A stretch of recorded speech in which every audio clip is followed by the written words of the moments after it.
بالله من الشيطان اللعين الرجيم. بسم الله الرحمن الرحيم. الحمد لله الذي لا يبلغ مدحته القائلون ولا يحصي نعماءه العادون ولا يؤدي حقه المجتهدون. الذي لا يدركه بعد الهمم ولا يناله غوص الفطن. الذي ليس لصفته حد محدود ولا نعت موجود ولا وقت معدود ولا أجل ممدود. فطر الخلائق بقدرته ونشر الرياح برحمته ووتد بالسخور ميدان أرضه. والصلاة والسلام على أشرف الأنبياء والمرسلين خاتم النبيين سيدنا الممجد بشيرنا المصدق نذيرنا المؤيد المصطفى الأمجد محبوب الأحمد الذي سمي في السماء بأحمد وفي الأرض بأبي القاسم. اللهم صل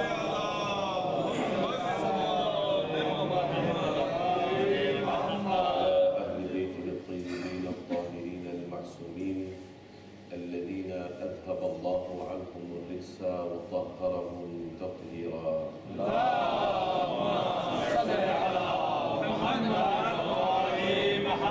اللعنة الدائمة الباقي على أعدائهم ومبغضيهم وغاصبي حقوقهم ومنكري فضائلهم من أول يوم ظلمهم إلى لقاء يوم الدين.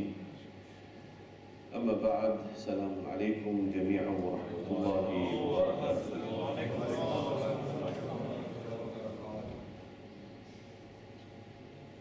We have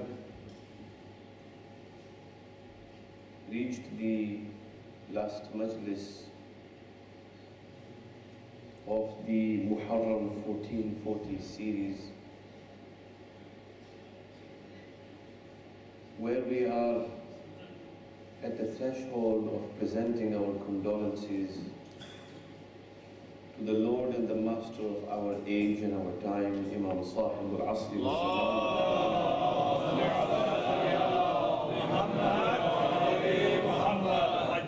on the occasion of the wafat in the Shahadat of his beloved father, our 11th Imam, Imam Hassan al-Askari, salawatullah.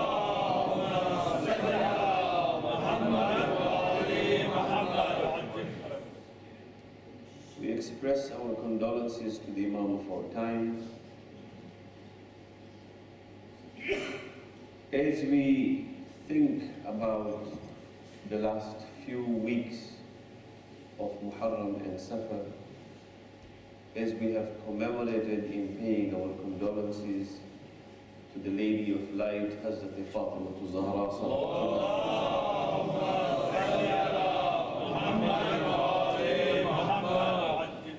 Before I proceed with my presentation this evening, let us remember those who are in difficulties, those who are in problems,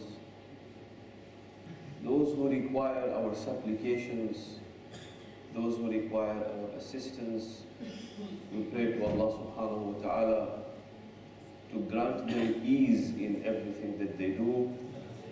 We pray to Allah subhanahu wa ta'ala to give them the tawfiq to be able to be patient under difficult circumstances.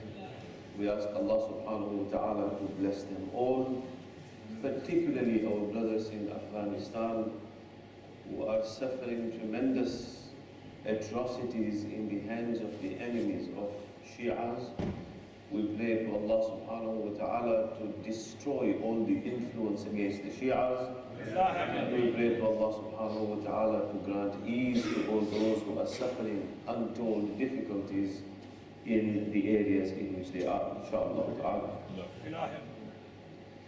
The biggest hurdle for the Muslim Ummah today is to identify those things that are preventing the growth of the Muslim Ummah. One of the most important and fundamental issues for us to do is to be able to identify all those things that are stifling our growth as an ummah and that are not allowing us to grow. Historically, whether it was Nuh alayhi salam, whether it was Ibrahim alayhi salam, whether it was Musa alayhi salam, whether it was Isa alayhi salam, no matter which prophet came, they came with a universal message for the people of their time. And each one of these prophets came with a mission. And the mission of each one of these prophets was to bring an awakening within the people and to demolish the idols that they secretly worshipped within them and the idols that they were worshipping without knowing that they were worshipping those idols. The biggest hurdle for the Muslim Ummah is exactly the same. When the Holy Prophet of Islam, Hazrat Muhammad Mustafa sallallahu alayhi wa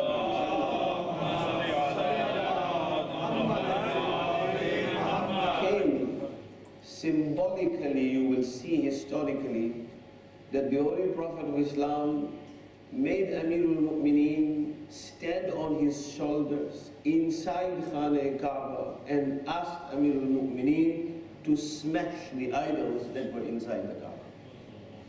The Prophet knew that these idols do not benefit, that these idols do not have the ability to harm, that they were idols that were made by themselves, that these were the idols that were their own visionary stones that they had thought in their minds and created, that these idols had absolutely no impact in their lives.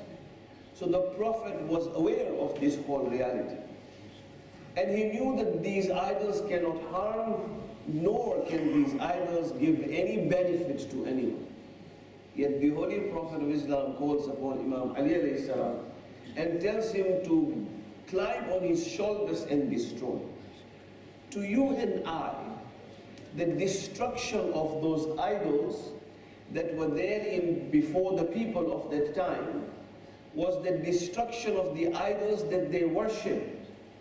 But the reality is that the Prophet was not destroying the stones.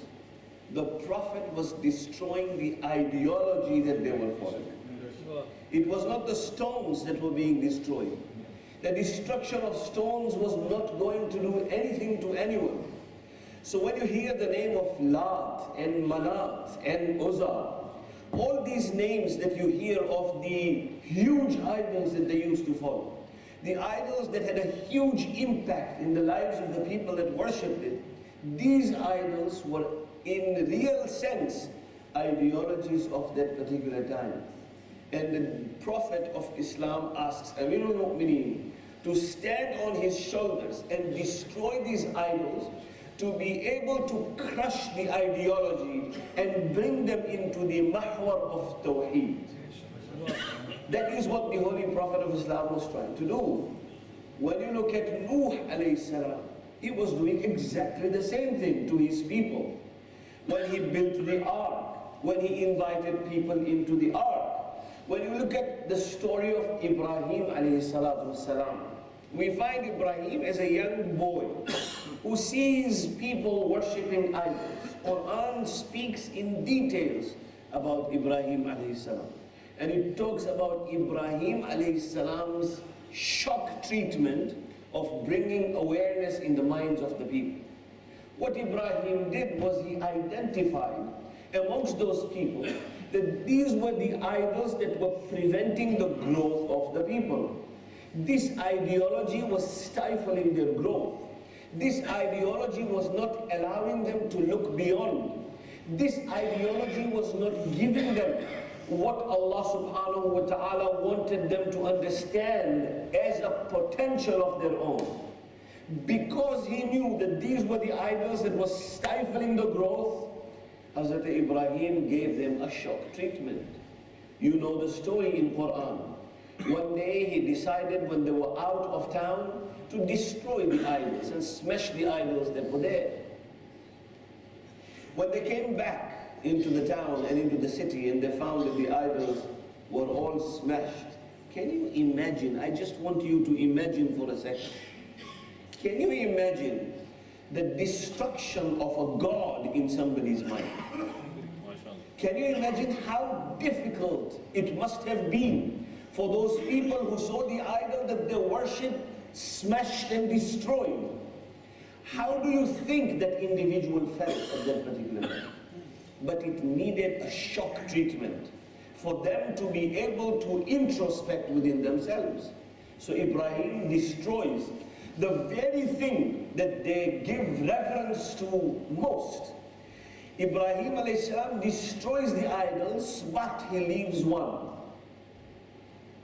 To be able to penetrate their intellectual abilities and to stimulate. He leaves the largest idol there. When they call him and they interrogate him and they ask him, why did you smash it? Ibrahim says, don't ask me.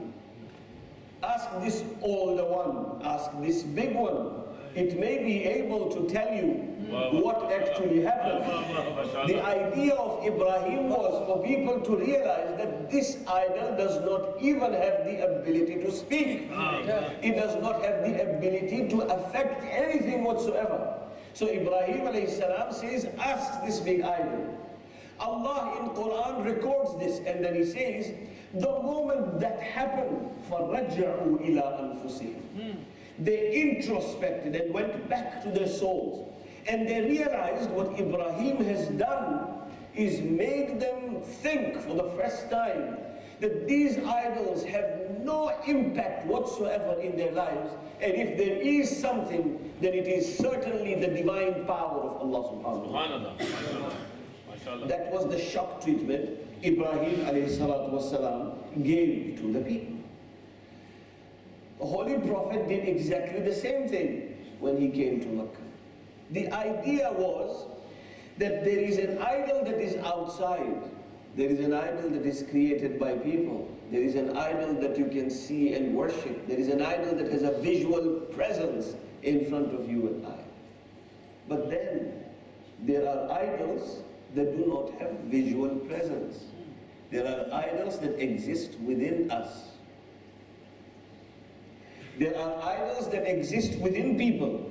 And sometimes submission to these idols becomes an everyday life of an individual without realizing that they, although worship Allah subhanahu wa ta'ala, but seek intervention from other than Allah subhanahu wa ta'ala.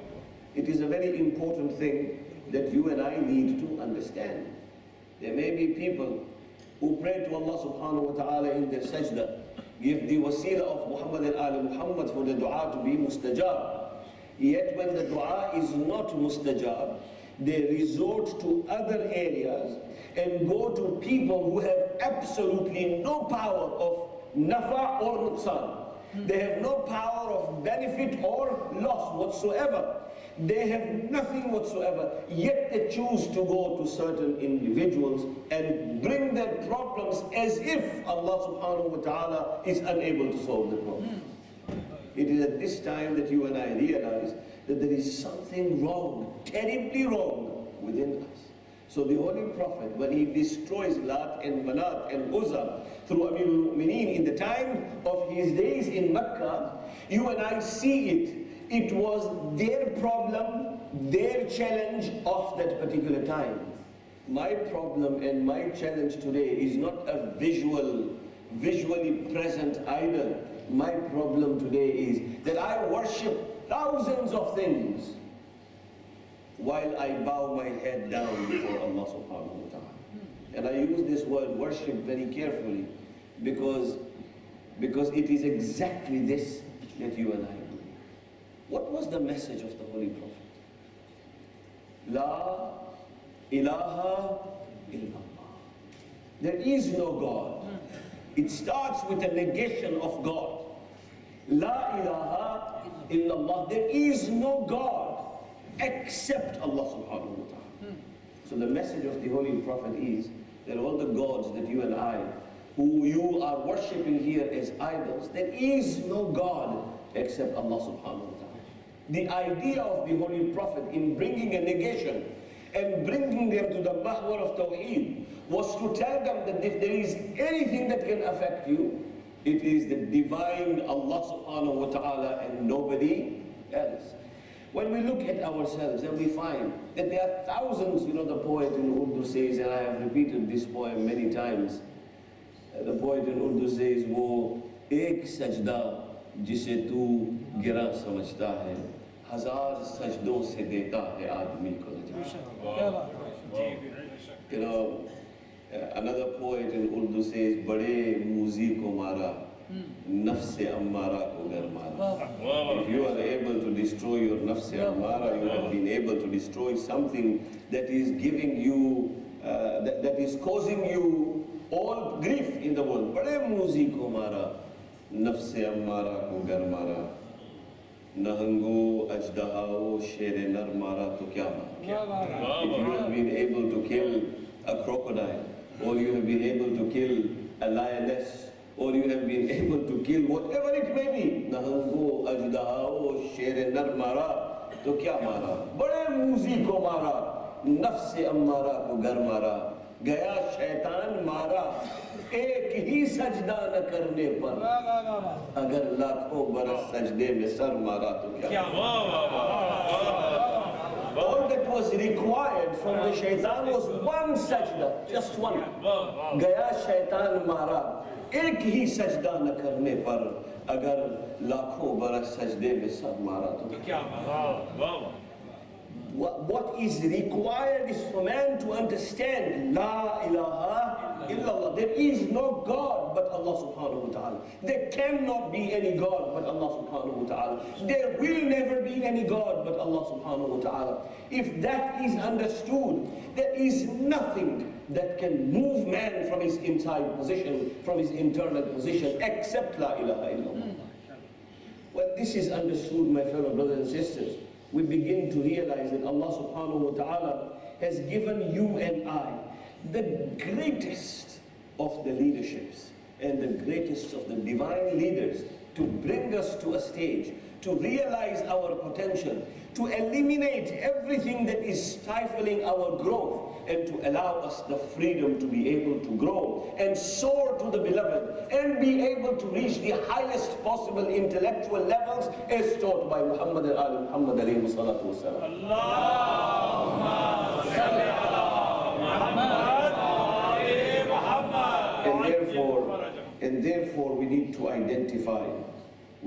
identify everything and anything that is giving you and I any prevention from our growth. The moment we identify those idols within ourselves, then we are able to destroy those idols, to be able to allow ourselves to grow through the teachings of Muhammad and Ali, through the teachings of the Ahlul Bayt.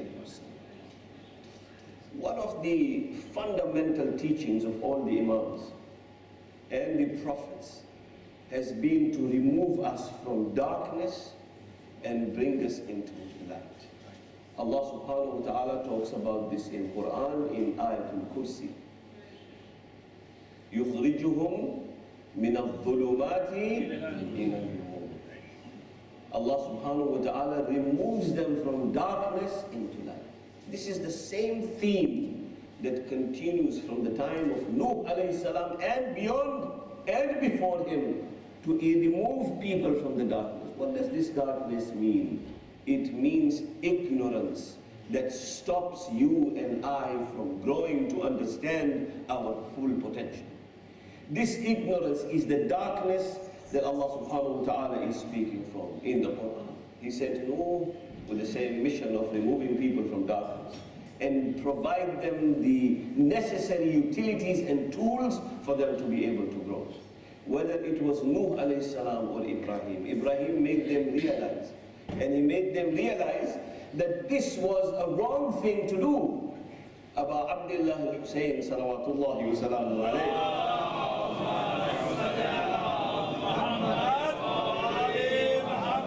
in Karbala did exactly the same thing, and I will come and connect his words with the words of the Quran that I recited before.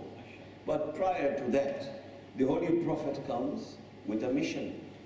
And the mission of the Holy Prophet is defined in Quran by Allah subhanahu wa ta'ala. Surah Al-Jumu'ah, Allah says, وَالَّذِي بَعَثَ فِي الْأُمِّيِّينَ رَسُولًا مِّنْهُمْ. It is Allah who sent an apostle to the people of Makkah from amongst themselves.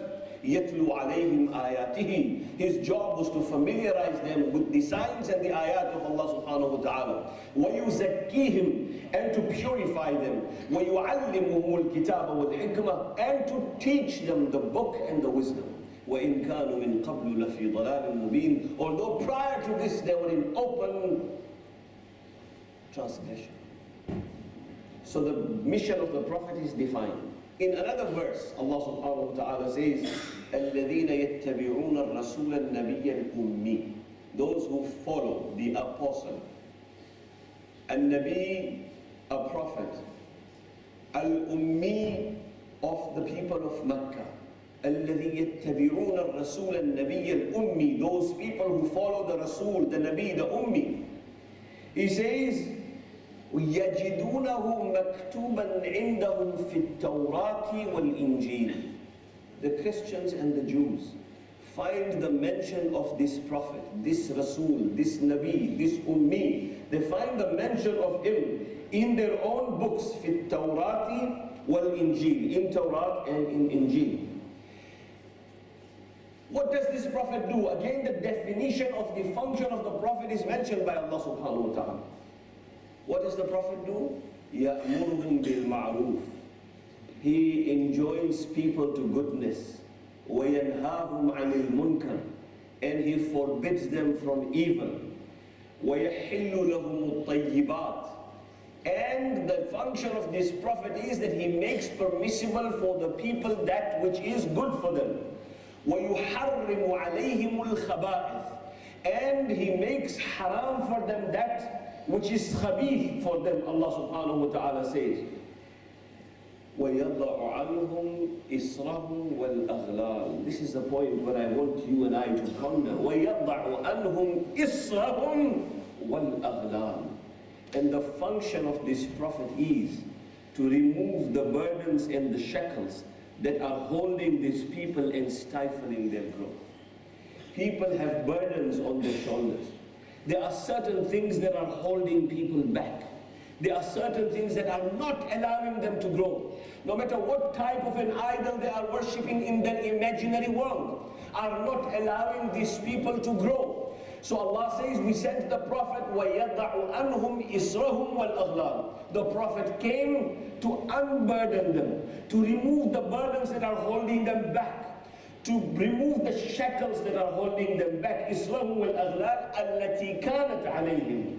Then Allah says, فَالَّذِينَ آمَنُوا, those who believe, وَالَّذِينَ آمَنُوا بِهِ وَعَزَّرُوهُ وَنَصَرُوهُ وَاتَّبَعُوا النُّورَ الَّذِي أُنزِلَ مَعَهُ. Those people who will be helpful to the Prophet, those people who will follow the Prophet, those people who will help him. وَاتَّبَعُوا النُّورَ الَّذِي أُنزِلَ مَعَهُ. And they will follow the light. We are talking about the darkness and the light. And they will follow the light of the Prophet that was revealed together with him. أُولَٰئِكَ هُمُ الْمُفْلِحُونَ. It is these people that will be successful in their growth to reach their final potential. So the instruction, the definition of what the Prophet was going to do has been given in Quran, and the instruction to you and I has been given to us by Allah subhanahu wa ta'ala that we must follow those who are stimulating our intellectual growth. Amir al-Mu'mineen Ali ibn Abi Talib salawatullah.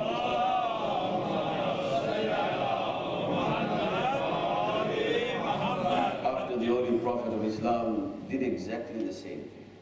One of the statements of Imam Ali is considered to be a miracle of all times.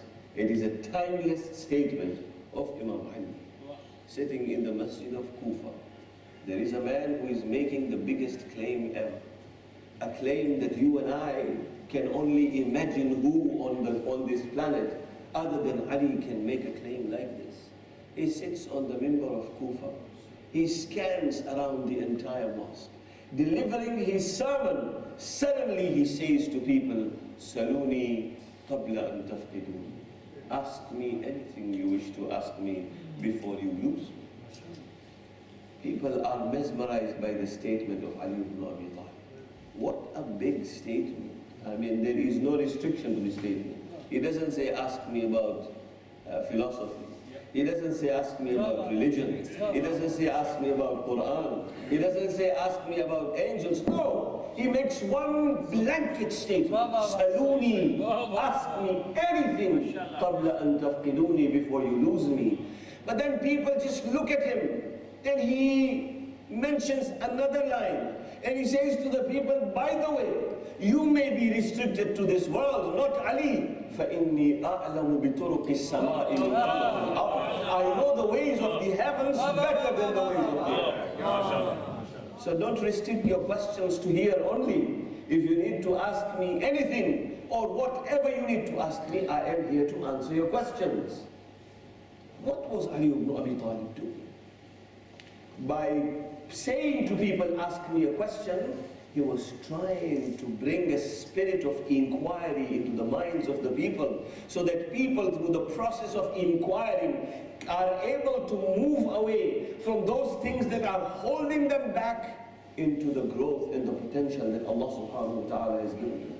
So Ali is inviting them to challenge themselves, to ask questions, to make an inquiry, to have a spirit of inquiry within themselves, so that they are able to move forward and not allow themselves whatsoever to remain where Allah subhanahu wa ta'ala or the A'immah do not want them to remain. So he brings the same spirit of awakening. What Nuh did is what Ibrahim did. What Ibrahim did is what Musa did. What Musa did is what Isa did. What Isa did is what the Prophet did. What the Prophet did is what Ali ibn Abi Talib did. And it carried on when it comes to Abu Abdullah al-Hussein salawatullahi wa salamu alayhi.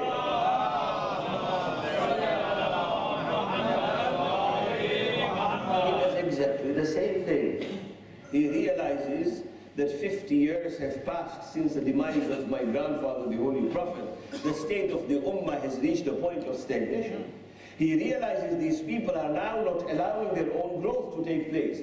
In the context of what Imam alayhi salam does, he sees that these people are seeing that this is the grandson of the Holy Prophet. He sees that these people know these are the ladies of the household of the Holy Prophet. He sees that these people know that this is a Zuljana or a horse that the Holy Prophet himself used to give reverence to as far as the animal is concerned. They see all these things, yet something has blocked their vision. Something is not allowing them to see. So Imam Hussain alayhi salam goes to the battlefield. He shows to them that he is the grandson of the Holy Prophet. He tells them to bring a state of awakening. So there are two statements that Imam Hussain does.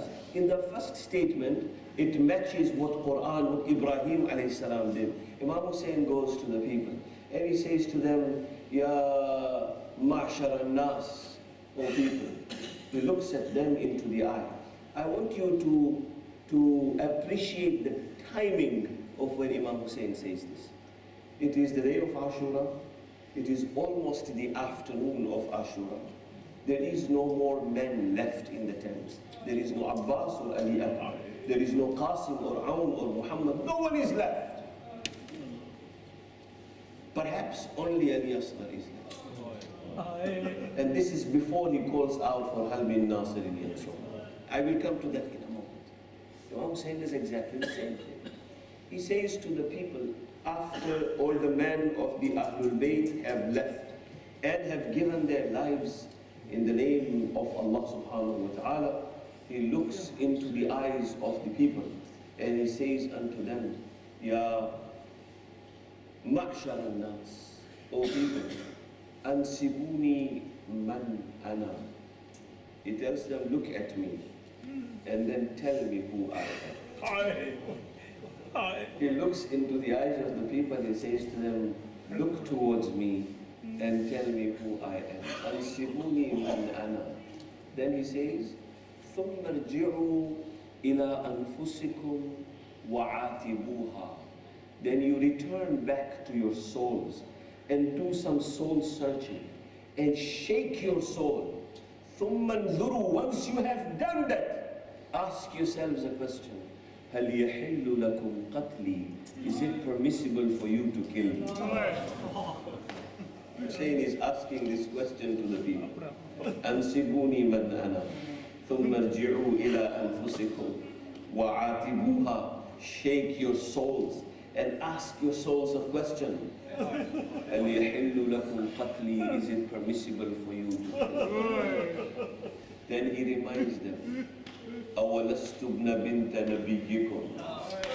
Oh people, am I not the son of the daughter of your prophet? Why did Hussein do this? To bring this state of awakening in the minds of the people. To bring this state of awareness in the minds of the people that what has happened to you, what has happened to your intellect, what has happened to your growth, what has happened to you realizing your potential. So he asks them a question and says, أَوَلَسْتُ ابْنَ بِنْتَ نَبِيِّكُمْ. Am I not the son of the daughter of your prophet? أَوَلَيْسَ حَمْزَةُ سَيِّدُ الشُّهَدَاءُ عَمُّ أَبِي. Is Hamza Sayyid al-Shuhada? The name or the title Sayyid al-Shuhada before Imam Hussein belonged to Hazrat Hamza. It then became the title of Imam Hussein as the doyen of martyrs later on. But before, this title belonged to Hazrat Hamza. So he's reminding them, أَوَلَيْسَ حَمْزَةُ سَيِّدُ الشُّهَدَاءُ عَمُّ أَبِي. Is Hamza Sayyid al-Shuhada, not the uncle of my father? What has happened to you? Then he looks again into them and he says, أَوَلَيْسَ جَعْفَرٌ الطَّيَّارُ عَمِّي. Is Ja'far al-Tayyar not my Ammu Abi? Is Ja'far al-Tayyar not my father's brother? And then he says, أَوَلَمْ يَبْلُغْكُمْ قَوْلَ رَسُولِ اللَّهِ لِي وَلِأَخِي. What has happened to you? Have you not heard the statement of the Prophet? Only 50 years have passed. Have you not heard the statement of the Prophet which says, هَذَانِ سَيِّدَا شَبَابِ أَهْلِ الْجَنَّةِ. That these two are the chiefs of the youths of paradise. What has happened to you? Imam is using the same word the Quran is using. Quran says, when Ibrahim destroys the idols, Quran says, فَرَجَعُوا إِلَىٰ أَنفُسِهِمْ. They reverted back to their souls. They did a soul searching, and then they realized what Ibrahim was doing was right. Hussein ibn Ali is saying the same thing. ثُمَّ ارْجِعُوا إِلَىٰ أَنفُسِكُمْ. Go back to your souls. Bring an awakening and realize this is the grandson of the Holy Prophet who you are standing against.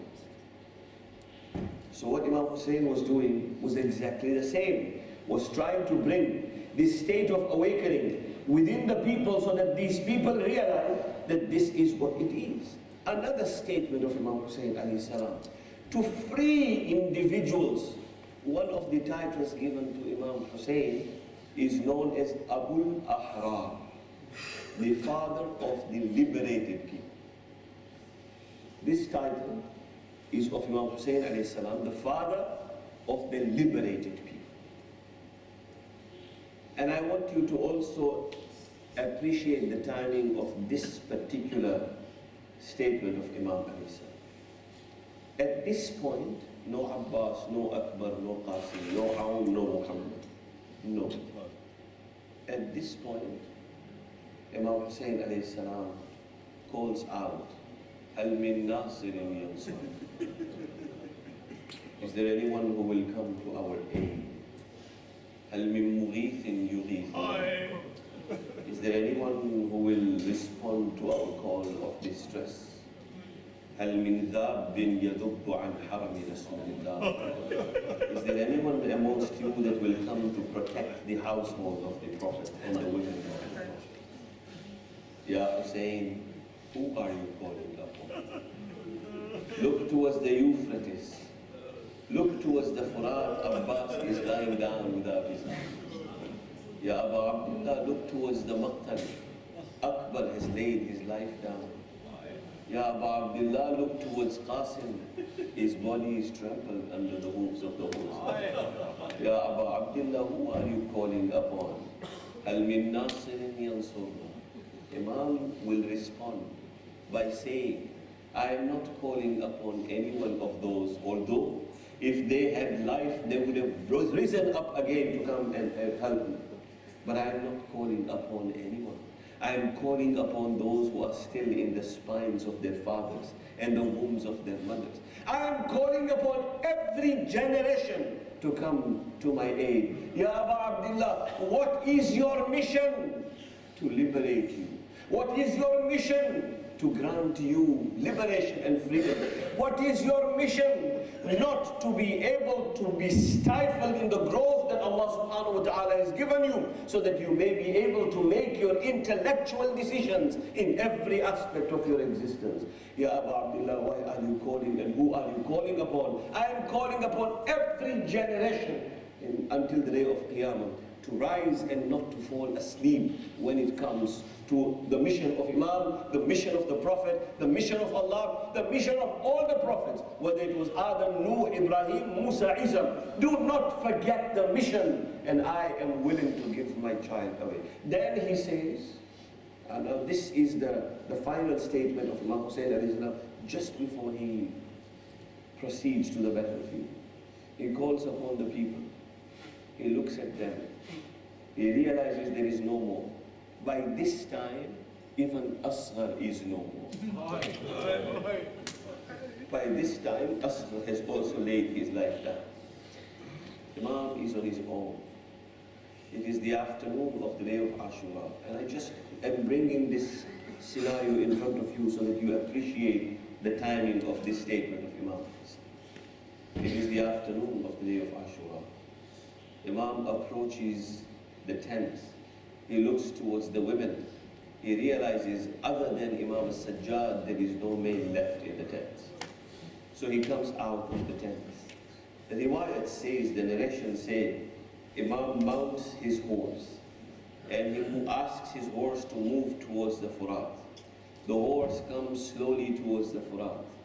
Imam puts the horse into Furat. This is before the martyrdom of Imam alayhi salam. He goes inside the Furat, the narrations say he cups some water in his hand and he raises it up. Meanwhile, there is a voice of the people saying, O son of Fatima, O son of Ali, while you cup water in your hands, we have been commanded to loot your tents. We are now going to plunder your tents. Imam alayhi salam leaves the water, leaves Furat, comes and stands between the ashqiya and the tents, looking behind at the tents and then looking at the ashqiya. At this point, Imam says to the people, he says, Ya Shi'ata ala Abi Sufyan, or the Shia, or the followers of the Al of Abu Sufyan, in lam yakun lakum deen, wa kuntum la takhafun al-ma'ad. If you do not have a religion. You know who he's saying this to? People who say Allahu Akbar. You know who he's saying this to? People who say Ashhadu an la ilaha illallah. You know who he's saying this to? People who pray Salah. You know who he's saying this to? People who say the kalama la ilaha illallah Muhammadur Rasulullah. He's saying to them, in lam yakun lakum deenun, if you do not have a religion, wa kuntum la takhafun al-ma'ad, and you do not fear the day of judgment, فَكُونُوا أَحْرَارًا فِي دُنْيَاكُمْ, then at least be free in this world of yours. Do you understand the statement of Imam alayhi salam? You have been told, I am a baghi. This is what Imam is trying to tell them. You have been told that I have not given bay'ah to Yazid. You have been told that I have refused bay'ah to Yazid. You have been told that I am a baghi. You have been and you have accepted and acknowledged it without knowing I am the son of Ali and Fatima. At least be free in your thoughts before you kill me. At least be free in your thoughts before you plunder the tents of the household of the Holy Prophet of Islam. Imam is saying this, bringing this state of awakening within the people of that particular time. But what happened? Those who do not wish, those who are stagnant, and the ummah and the community that becomes stagnant is the ummah and the community that does not allow its own growth, because it prefers to remain in darkness although light is being offered to them. This is what happens to the community, that they do not hesitate in throwing a 3-headed arrow in the neck of a 6-month-old child. This is what happens, that they recognize the grandson of the Holy Prophet, but they do not hesitate in running horses on the body of Imam. This is what happens when the Ummah is stagnant and when it does not realize its own growth and its potential. That they take the women of the household of the Holy Prophet and parade them without veils in the bazaar of Kufa. They have no hesitation to carry the heads of the Shuhada on the spearhead and parade them as a show for the people at onlookers. This is what happens to the Ummah, to the community that becomes stagnant. It is for this reason that Imam alayhi salam does what he does and gives his entire life. He plays 2 roles in Karbala. Before I come to Imam Hassan Askari, he plays 2 roles in Karbala, Imam alayhi salam. The first role is a role of a human being. And the second role that he plays is the role of an Imam and a leader. The role of being a human, where he expresses his human condition, is what we hear in the Masa'ib. The role of Imamat, we seldom get to hear in the Masa'ib. The role of a human being we hear in the Imam, in the Masa'ib of the human being, when Ali Akbar fell from the horse. He was the one shaheed who did not call upon his father for assistance. Of all the shuhada, he was the one shaheed who did not call his father to come to his assistance. All he said was, Ya Abata, alayka minni salam. Father, accept my salutations. But when Imam alayhi salam, while expressing his human emotions and human condition, comes to the battlefield and sees his Akbar rubbing his feet on under the scorching sun, he looks at his son with a dagger on his chest, and as a father he cries, he screams, he weeps and he waits. Because after all, he was a father and Ali Akbar was a son. When Qasim falls from the horse, he is one shaheed that kept on calling Imam again and again. So there is a shaheed who doesn't call upon Imam for assistance. But then there is another shaheed who repeatedly calls upon Imam. Wa amma adrikni, wa amma adrikni, wa amma adrikni. Hussein plays he plays the same role. He goes to the body of his nephew and sees Qasim's body trampled under the hooves of the horses. May Allah never show this to any uncle. He sees the body trampled under the hooves of the horses. He cries.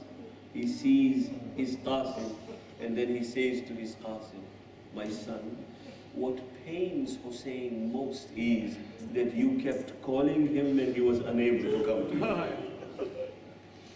As a human being, he cries and he weeps. But when he has to show the role of Imamat, it comes to Rabab. Confidently says to Rabab, come with me, Rabab. Let us bury Asghar together. They come behind the tents. Hussein and Rabab both. They come behind the tents and they bury Asghar. Now he has to display his role of Imamat. Imam alayhi salam removes dust from his grave from his clothes. After burying Ali Asghar, he removes the dust from his clothes. He then looks towards the heavens and he says, my Lord, ask me for more, and Hussein is present. My Lord, ask me for more, and Hussein is willing to give away. Ilahi taraktu khalqan turran fi hawa. I have orphaned my children, my Lord, so that I may be able to reach my full potential of seeing you. This is the role that Imam alayhi salam plays. We are blessed as as a community that we are followers of Muhammad and Ali Muhammad alayhi salam. We are blessed that after the Holy Prophet of Islam, Allah subhanahu wa ta'ala through the Holy Prophet of Islam has given us this divine guidance through our Ai-Imma and Ma'sumeen alayhi salam. From Ali ibn Abi Talib until the 12th Imam alayhi salam. Each one of this Imam has tried to bring this state of awakening within us. During the time of Imam Hassan al-Askari salawatullahi wa salamu alayhi. By the way, our Imam Hassan al-Askari lived only for 28 years, of which 6 years he spent in Samarra, 3.5 years of which he was in the prison.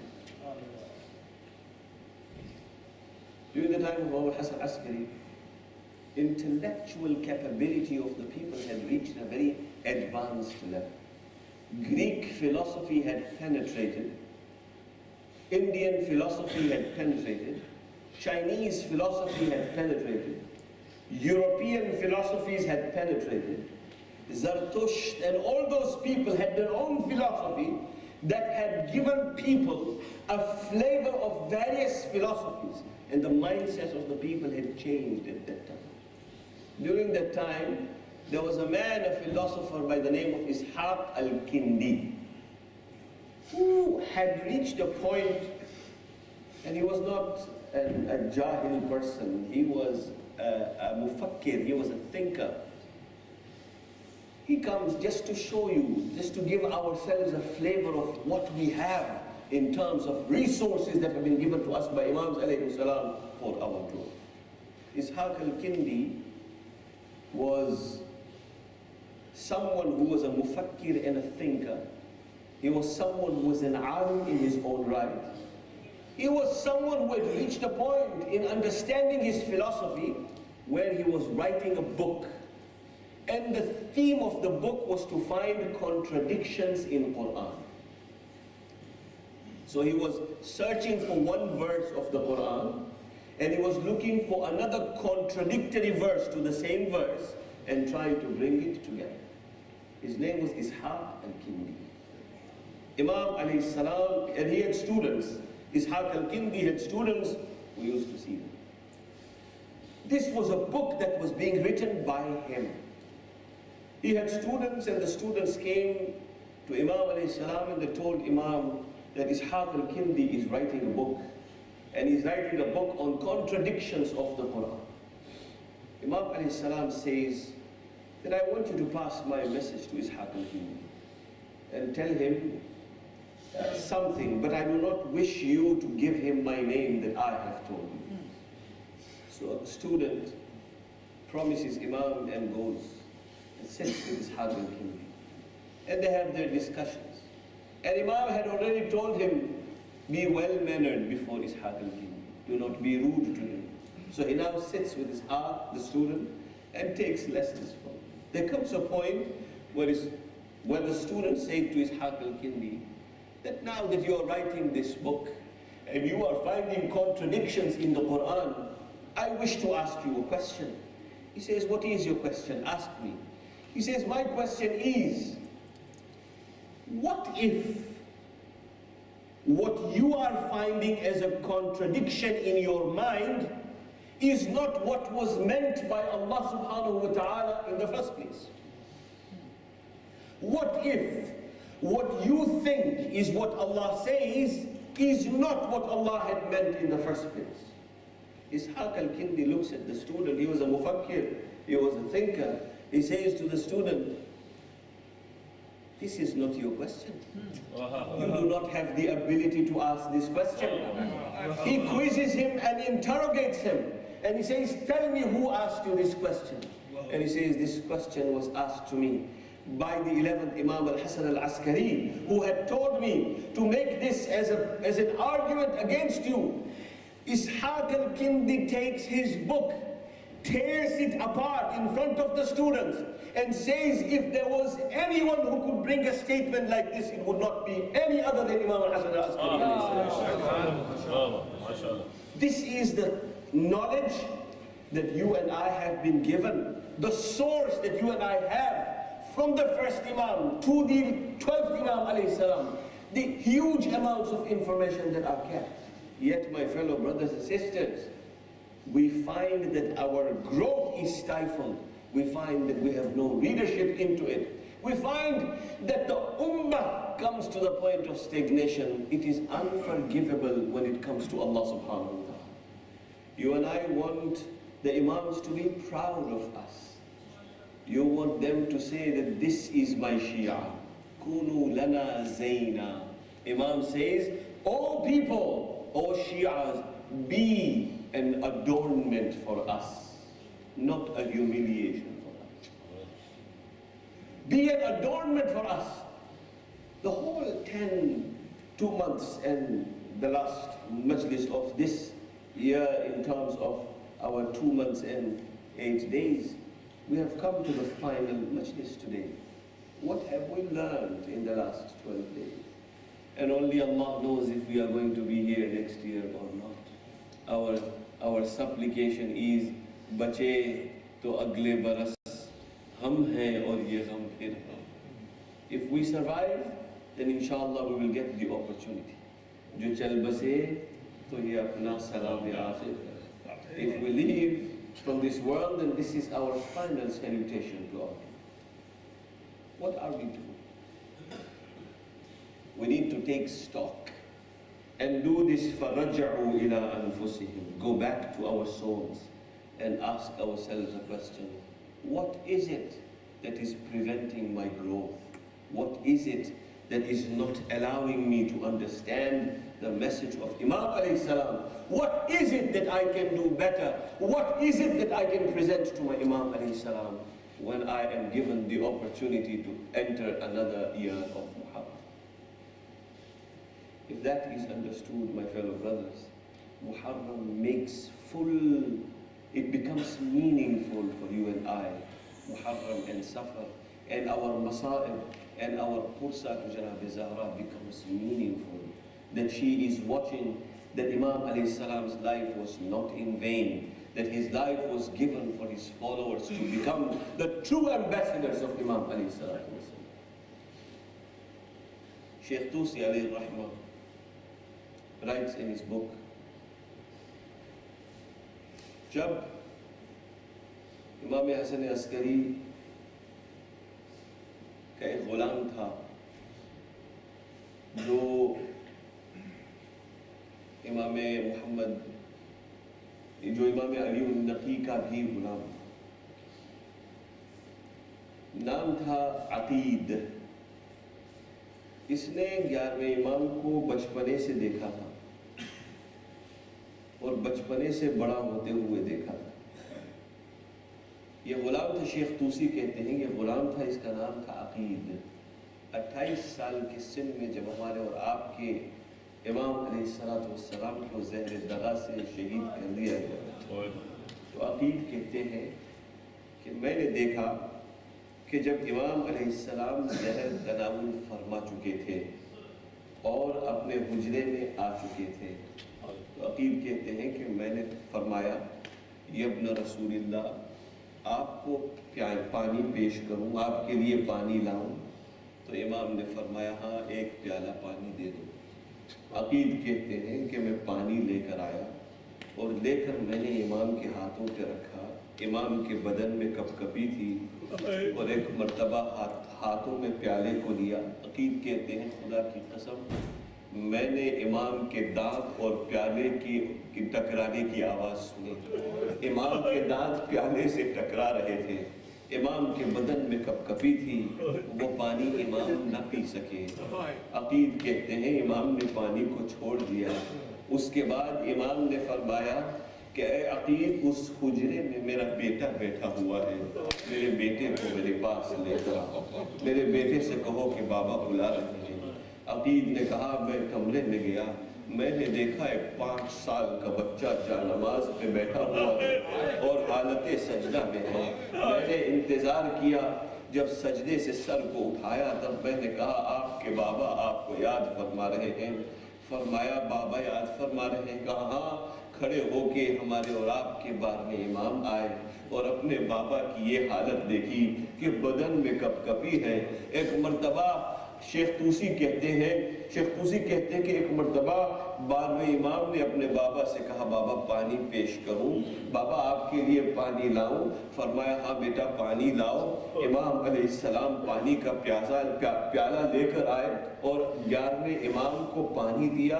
امام نے پانی کو تناول فرمایا اور اس کے بعد امام نے اپنے پیر کو پھیلایا, اپنی گردن کو تکیے کے اوپر رکھا اور فرمایا بسم اللہ وباللہ وفی سبیل اللہ وعلی ملت رسول اللہ. یہ کہہ کے امام کی روح جنت کو پرواز کر گئی. ہمارے اور آپ کے 12ویں امام یتیم ہو گئے. میں 10 بستہ 12ویں امام سے کہوں گا مولا آپ تھے, آپ کے ہاتھوں میں پانی تھا, بابا نے پانی مانگا, آپ نے پانی کو پیش کیا, بابا نے پانی کو آپ کے ہاتھوں سے پیا, مگر میں آپ کو اس جگہ پر لے جاتا ہوں جہاں حسین 3 دن کا بھوکا پیاسا ہے. مگر کربلا میں بیٹا باپ کے پاس نہیں جاتا, باپ بیٹے کے پاس جاتا ہے. امام سید سجاد کی خیمے میں مولا آئے. امام سید سجاد کہتے ہیں کہ میں جب خیمے کے اندر تھا اور بابا خیمے کے اندر آئے ہیں تو چوتھے امام فرماتے ہیں پہلے تو یہ ہوا کہ میں بابا کو پہچان نہ پایا. امام فرماتے ہیں پہلے تو یہ ہوا کہ میں بابا کو پہچان نہ پایا, میرے بابا پہچانے نہیں جا رہے تھے. اس کے بعد جب نزدیک آئے تو میں نے دیکھا خون سے لہو لہا میرے بابا کا بدن ہے. اس کے بعد امام فرماتے ہیں بابا میرے پاس بیٹھے, حسین بیٹھے اور ایک مرتبہ سید سجاد سے کہا وہاں امام زمانہ پانی پلا رہے ہیں اپنے بابا کو, اے مولا آپ کے جد کا یہ حال تھا کہ جب سید سجاد کے پاس تھے 3 دن کے پیاسے تھے اور سید سجاد سے مولا نے کہا جب تم جانا اور اپنے شیعوں سے ملنا تو کہنا کہ تم جب ٹھنڈا پانی پینا تو حسین کی پیاس کو یاد کرنا. عزادارو ایک مرتبہ سید سجاد کہتے ہیں بابا آپ کیوں جائیں گے, آئینہ بریر کہاں ہے؟ فرمایا بنی قد قتل. فرمایا بابا حبیب کہاں ہے؟ فرمایا قد قتل. کہا بابا آئینہ عمنا العباس, ہمارے چچا عباس کہاں ہے؟ فرمایا قد قتل. فرمایا بابا آئینہ علی الاکبر, علی اکبر کہاں ہے؟ فرمایا بنی قد قتل. اس کے بعد امام کہتے ہیں کہ امام زین العابدین نے کہا باپ جناب پھوپھی اماں مجھے سہارا دیجئے. جناب زینب نے سہارا دیا. ایک مرتبہ حسین نے پوچھا بیٹا کہاں جاؤ گے؟ فرمایا بابا جب سب قتل ہو گئے میں بھی قتل ہو جاؤں. امام ایک مرتبہ جناب سید سجاد سے وصیت کرنے کے بعد چلے گئے اور مقتل میں شہید ہو گئے. جناب زینب کے بارے میں ملتا ہے کہ دل زینبیہ پہ کھڑے اپنے باپ کو تلاش کر رہی ہے, اپنے بھائی کو تلاش کر رہی ہے, کبھی اس طرف دوڑتی ہے کبھی اس طرف دوڑتی ہے. 3 دن کا پیاسا بھائی, 3 دن کی پیاسی زینب, 3 دن کی پیاسی سکینہ, سب پیاسے ہیں. عزاداران امام حسین ایک مرتبہ جناب ثانی زہرا کو جب حسین نظر نہیں آئے, جب بھائی نظر نہیں آئے, دوڑتی ہوئی اسی خیمے میں آئی جہاں سید سجاد تھے. بیٹا سجاد آؤ, میرے لال آؤ, میرے سید سجاد ذرا دیکھو بابا کیا ہوئے. جناب سید سجاد آئے, خیمے کا پردہ اٹھایا, دانی طرف دیکھا, بائیں طرف دیکھا اور سامنے کی طرف دیکھ کے ایک خدا کسی بیٹے کو باپ کا یہ منظر نہ دکھائے. ایک مرتبہ دیکھ کے کہا السلام علیکم یا ابا عبداللہ, اے بابا آپ پر میرا آخری سلام ہو. زینب نے دیکھا, حسین کا سر رو کے